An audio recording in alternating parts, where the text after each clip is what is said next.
Good morning students. आज हम 8th class में पाठ नंबर 1 पढ़ते हैं, जो हमारी एक कविता है धवनी। कविता का नाम क्या है? धवनी। और कवि का नाम है सूर्यकांत त्रिपाठी निराला जी। अभी न होगा अंत, अभी अभी ही तो आया है मेरे वन में मृदुल वसंत। अभी न होगा मेरा अंत, हरे हरे ये पात, डालियां कलियां कोमल गात। मैं ही अपना सौपन मृदुल कर, फेरूंगा निर्दित कलियों पर, जगह एक प्रत्युष्म मनोहर।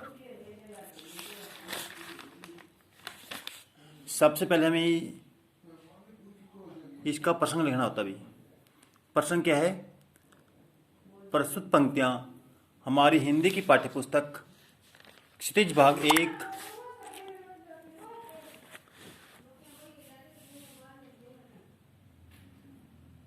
वसंत भाग। सबसे पहले हम प्रसंग बताएंगे इसका। प्रस्तुत पद्यांश हमारी हिंदी की पाठ्यपुस्तक वसंत में संकलित धवनी नामक कविता से लिया गया है। इसके रचयिता श्री सूर्यकांत त्रिपाठी निराला जी है। कवि ने कलियों में पुष्पों के खिलने के माध्यम से आलस्य, निराशाओं, बाधाओं और प्रमाद को दूर करने के नए कार्यों की ओर अग्रसर होने का संदेश दिया है। कवि ने क्या है? सबसे पहले हम प्रसंग में क्या लिखेंगे?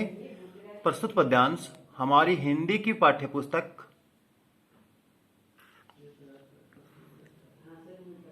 वसंत में संकलित धवनी नामक कविता से लिया गया है।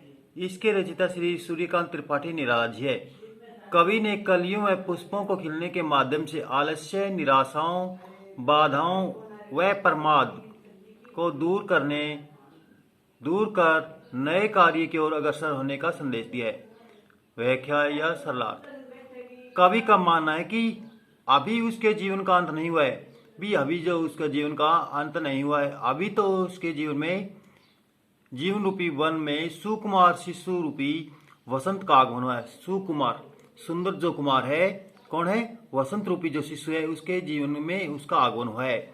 जिस प्रकार वसंत आने पर ही प्रकृति के चारों ओर हरियाली छा जाती है, कोमल शरीर लिए डालियां व कलियां सुंदर रूप में खिल जाती है, चारों ओर प्रकृति में कोमलता, मृदुलता, सुंदरता दिखाई देती है, उसी प्रकार वह भी अपने जीवन में अपने कार्य के चारों ओर यश फैलाना चाहता है। अपने कार्यों द्वारा क्या है? चारों ओर यश फैलाना चाहता है।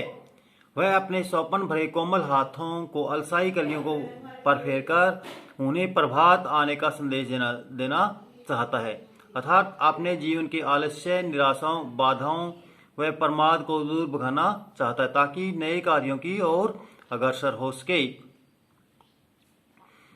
इसमें क्या विशेष है? इस पद्यांश में क्या क्या विशेषताएं हैं? पद्यांश में साहित्यिक खड़ी बोली का प्रयोग है। क्या है? पद्यांश में साहित्यिक खड़ी बोली का प्रयोग है। अभी अभी हरे हरे में पुनरुक्ति प्रकाश अलंकार। अभी अभी हरे हरे में पुनरुक्ति प्रकाश अलंकार। मेरे वन में मृदुल वसंत में रूपक अलंकार एवं कलिया कोमल में अनुप्रास अलंकार का प्रयोग किया गया है। डालियां कलियां कोमल गात में मानवीकरण अलंकार है। भाषा लयबंध, सरस व बोधगम्य है। प्रसाद गुण का प्रयोग है। कविता छंद मुक्त है। अब क्या है? इसके अर्थ ग्रहण संबंधी प्रश्न है भाई। पहला प्रश्न क्या है? कवि एवं कविता का नाम। कवि एवं कविता का नाम क्या है? कवि का नाम क्या है? सूर्यकांत त्रिपाठी निराला। और कविता का नाम क्या है? धवनी। अभी किसका अंत नहीं होगा? अभी क्या है? कवि के जीवन का अंत नहीं होगा। अभी क्या है? कवि के जीवन का अंत नहीं होगा। अभी अभी वसंत का आगमन कहाँ हुआ है? अभी अभी वसंत का आगमन कहाँ हुआ है? कवि के जीवन रूपी वन में अभी अभी वसंत का आगमन हुआ है। प्रत्युष का अर्थ लिखिए। प्रत्युष का अर्थ क्या है? सवेरा। पद्यांश किस शैली में रचित है? पद्यांश है वो किस शैली में रचित है? आत्म कथात्मक। अपनी जो कथा का वर्णन किया है उसमें वहां पे आत्म कथात्मक शैली में होते हुए जो ये पद्यांश किस में रचित है? आत्म कथात्मक शैली में रचित है। पोष में अगला पैरा देखिएगा। पुष्प पुष्प में तंद्रलस लालसा खींच लूंगा मैं, आपने नव जीवन का अमृत शहर सींच दूंगा मैं, द्वार दिखा दूंगा फिर उनको, है मेरे वे जहां अनंत अभी न होगा मेरा अंत। सबसे पहले हम क्या करेंगे, प्रसंग। प्रस्तुत पद्यांश हमारी हिंदी की पाठ्यपुस्तक वसंत में संकलित ध्वनि से लिया गया है। पाठ्यपुस्तक वसंत में संकलित कविता ध्वनि से लिया गया है। इसके रचयिता श्री सूर्यकांत त्रिपाठी निराला जी है। इस गंध्यास में उन्होंने स्पष्ट किया कि वह अपने हाथों का स्पर्श देकर फूलों का आलस्य, निंद्रा, उदासी समाप्त कर उन्हें खिले हुए देखना चाहता है। अर्थात अपने जीवन में नई शक्ति के साथ नई राहों को अपने जीवन में नई शक्ति के साथ नई राहों को पर बढ़ना चाहता है। नई शक्ति के साथ नई राहों पर बढ़ना चाहता है। वाक्य क्या है, इस पद्यांश में कवि कहता है कि फूलों की नींद भरी आंखों से आलस्य हटाकर उन्हें चुस्त व जागरूक बनाना चाहता है। वह अपने जीवन के अमृत से उन्हें सींचकर हरा भरा करना चाहता है। अर्थात वह अपने जीवन में नव प्राणों का संचार करके नई शक्ति के साथ नए कार्यों की ओर अग्रसर बढ़कर सफलता प्राप्त करना चाहता है। भाई वह क्या है, वह अपने जीवन में नव प्राणों का संचार करके नई शक्ति के साथ नए कार्यों की ओर बढ़कर सफलता प्राप्त करना चाहता है। कवि का मानना है कि उसका अंत अभी नहीं, अभी बहुत दूर है। उसका अंत जो वह बहुत दूर है, उसे जीवन में बहुत कार्य करने हैं। वह प्रत्येक फूल से अपना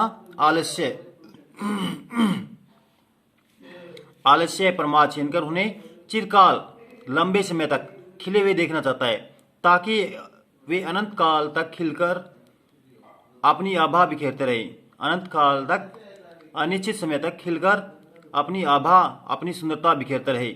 वास्तव में वह अपने जीवन की आभा, सुषमा, दायित्व की भावना को यशस्वी बनाकर वसंत की हरियाली की भांति चारों ओर बिखेर देना चाहता है। वह अपने अदृश्य व अनंत से सप्राण भेंट करना चाहता है। वह जानता है कि उसका अंत नहीं हुआ है। विशेष भाषा क्या है, साहित्यिक खड़ी बोली है।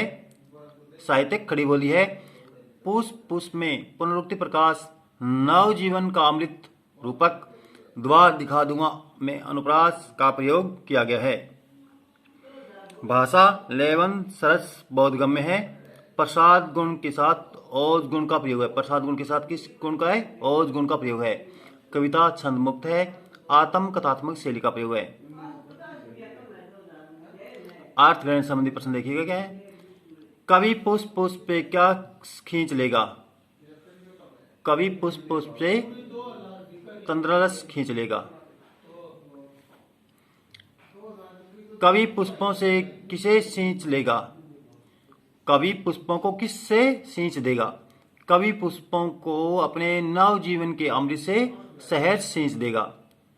अनंत का अर्थ स्पष्ट कीजिए। अनंत का जिसका अंत न हो अर्थात ईश्वर, जिसका कोई अंत न हो अर्थात ईश्वर। कवि पुष्पों का कौन सा द्वार दिखा देगा। कवि पुष्पों को ईश्वर का द्वार दिखा देगा। तंद्रालस का संधि विच्छेद कीजिए। तंद्रा प्लस आलस, तंद्रा प्लस आलस। थैंक्स।